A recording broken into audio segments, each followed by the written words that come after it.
अनूपपुर जिले के सामुदायिक स्वास्थ्य केंद्र कोतमा में निरीक्षण करने मंत्री दिलीप जायसवाल पहुंचे। सामुदायिक स्वास्थ्य केंद्र में फैली हुई अव्यवस्थाओं को लेकर लगातार मंत्री से शिकायत की जा रही थी। इसके साथ में हाल ही में चिकित्सा उपकरण उपलब्ध न होने के कारण एक व्यापारी की मौत हो गई थी। इसके बाद क्षेत्र में स्वास्थ्य व्यवस्थाओं को लेकर लगातार आक्रोश देखा जा रहा था। मंगलवार को अचानक कोतमा में निरीक्षण करने पहुंचे मध्य प्रदेश के राज्य मंत्री दिलीप जायसवाल ने मरीज से उनका हालचाल जाना और खुद हॉस्पिटल की स्थितियों का जायजा लिया। सामुदायिक स्वास्थ्य केंद्र में वर्तमान में मंत्री को अव्यवस्था मिलने पर जिला मुख्य चिकित्सा अधिकारी एवं कोतमा खंड चिकित्सा अधिकारी को फटकार लगाई है। सामुदायिक स्वास्थ्य केंद्र कोतमा में उपकरणों की आपूर्ति और साफ सफाई व्यवस्थाओं के साथ डॉक्टर की लापरवाही को लेकर मंत्री दिलीप जायसवाल सख्त दिखे और लापरवाही पाए जाने पर खंड चिकित्सा अधिकारी को हटाए जाने के निर्देश दिए हैं। यहाँ पर जो देखने में आया कि आज सब कुछ चाक चौबंद था, साफ सफाई भी ठीक ठाक थी और बिस्तर उस्तर में सब में चादर उदर डले हुए थे और जो भी हमारे यहाँ उपलब्ध है स्टाफ वो सब लोग अपने अपनी ड्यूटी में पाए गए आज। लेकिन इसके पूर्व में जिस प्रकार की यहाँ पर घटना और जिस प्रकार के लोगों के द्वारा बताया गया वो निश्चित रूप से बहुत ही, उसके लिए मैं शब्द क्या यूज करूं कि बहुत ही गंभीर शिकायतें प्राप्त हुई है,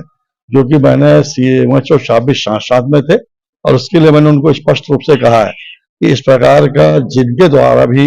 लापरवाही बरती गई है, चाहे क्यों ना हमारे BMO हो, अगर उनके द्वारा, तो जिस प्रकार से भी हमने देखा यहाँ पर दवाइयों को डिस्ट्रॉय किया गया है नियम के विरुद्ध, साफ सफाई की कमी पाई गई है और भी कुछ चीजों की शिकायत मिली पेशेंटों के द्वारा, वो सब उन्होंने नोट किया। उसके अंतर्गत कुछ नर्सों के बारे में मैंने बोला है कि उसका आप इंक्रीमेंट्स वगैरह हो गया और उनको पर्याप्त नोटिस देकर उनको हिदायत दीजिए और ड्यूटी में कैसे रहना, पेशेंटों के साथ कैसा व्यवहार करना है, ये सब उन्हें बताएं। और जिनकी जिम्मेदारी है यहाँ पर देख रेख करने की, सब कुछ चाक चौबंद रहे, अच्छा रहे, अगर उसने लापरवाही की है तो उसके विरुद्ध भी कार्रवाई करें, उनको हटाए। ये मैंने स्पष्ट रूप से निर्देश दिया और भविष्य में इसकी पुनरावृत्ति नहीं होनी चाहिए। खासतौर से इंद्र कुमार जैन जी जो आज हमारे बीच में नहीं है, नगर के एक अच्छे प्रतिष्ठित व्यवसायी थे, वह हमारे पार्टी के भी एक अच्छे कार्यकर्ता थे, मेरे अच्छे मित्र भी थे। उनके बारे में जैसा बताया गया यहाँ पर कि न BP मशीन थी, फ्लेक्सिबल था, वो काम ही नहीं कर रहा था, वो न शुगर मशीन में बैटरी तक नहीं थी, ECG मशीन तक नहीं थी, जबकि सब कुछ है हॉस्पिटल में, सरकार ने सब कुछ दिया, लेकिन लापरवाही के कारण ये सब घोर लापरवाही में आता है। इसके लिए जो भी विधि संगत कार्रवाई होता हो वो मैंने स्पष्ट रूप से अपने CMHO अवधिया जी को मैंने बोला है कि आप उसके विरुद्ध कार्रवाई करिए और भविष्य में इस प्रकार का कभी भी कोई भी इसकी पुनरावृत्ति नहीं होनी। हॉस्पिटल हो, यहाँ पर 100 बिस्तर का हॉस्पिटल हो, वो अपने जिले में कोतमा में या कोतमा अनूपपुर के बीच में कहीं पर भी एक मेडिकल कॉलेज भी खोला जाए, उसके लिए भी मैंने नोटशीट लिखा है, मुख्यमंत्री जी को अभी 4 दिन पहले दिया हूं और मुख्यमंत्री जी अभी हमारे जिले में आएंगे भी 16 को या तो 17 को, पहले 17 का डेट उनका फिक्स था, अभी शायद पता चला 16 को आएंगे। तो कल हम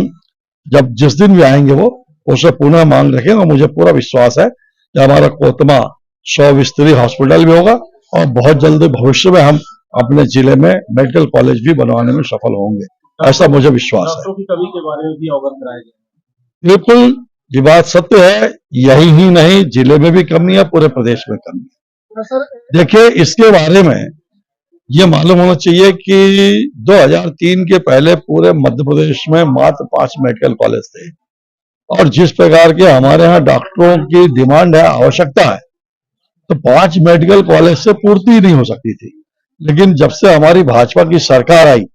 लगातार मेडिकल कॉलेज नए हम खोल रहे हैं। अभी हमारी सरकार ने यह भी तय किया कि हम हर जिले में मेडिकल कॉलेज खोलेंगे, PP मोड में खोलेंगे, पब्लिक पार्टनरशिप में खोलेंगे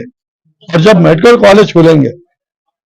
तभी तो डॉक्टरों का सृजन होगा और जब डॉक्टरों का सृजन होगा तभी पूर्ति होगी, क्योंकि डॉक्टरों को सृजन ही नहीं हो रहा। जिस प्रकार से डॉक्टरों की डिमांड है, हम हॉस्पिटल खोल रहे हैं, रोज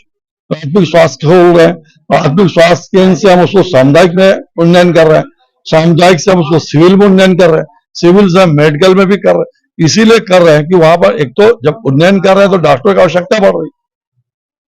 जब मेडिकल कॉलेज होंगे नहीं तो कैसे होगा। लेकिन मैं सरकार को, अपने मध्य प्रदेश के पूर्व मुख्यमंत्री शिवराज जी को भी और वर्तमान में अपने डॉक्टर मोहन यादव जी को और हमारे स्वास्थ्य मंत्री आदरणीय राजेंद्र शुक्ला जी को बधाई दूंगा, जो बड़े इस मामले में गंभीर है। सरकार ने भी अनुमति भी दी है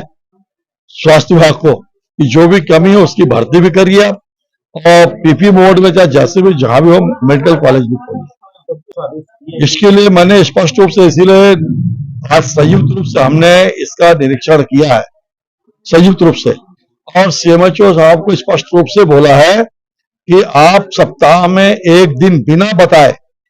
सप्ताह में एक दिन आएंगे आप, फिक्स डे नहीं रखेंगे ना फिक्स टाइम रखेंगे। कभी फिक्स टाइम, कभी मॉर्निंग आवर्स में आइए, कभी सेकंड हाफ में आइए, कभी नाइट में आइए, लेकिन सप्ताह में एक दिन आइए। ये आपको तय करना कब आना है और किस समय आना, तब सही रहेगा। क्योंकि अगर एक दिन फिक्स रहेगा उस दिन सब चाक चौबंद रहेंगे, फिर बाकी 6 दिन ऐसे ही रहेगा। इसलिए कभी भी औचक रूप से सप्ताह में डेली आएंगे, और जिस दिन भी आएंगे वो जो भी यहाँ देखने में मिलेगा वो एक रजिस्टर बकायदे वो नोट करके जाएंगे। यहाँ पर देखा और जो भी इंस्ट्रक्शंस मुझे प्राप्त हुए हैं मैं उसको जल्दी से जल्दी पूरा करने का प्रयास करूंगा। कुछ स्टाफ नर्सेस ने की भी शिकायतें हैं तो उनके खिलाफ मैं कार्रवाई करूंगा।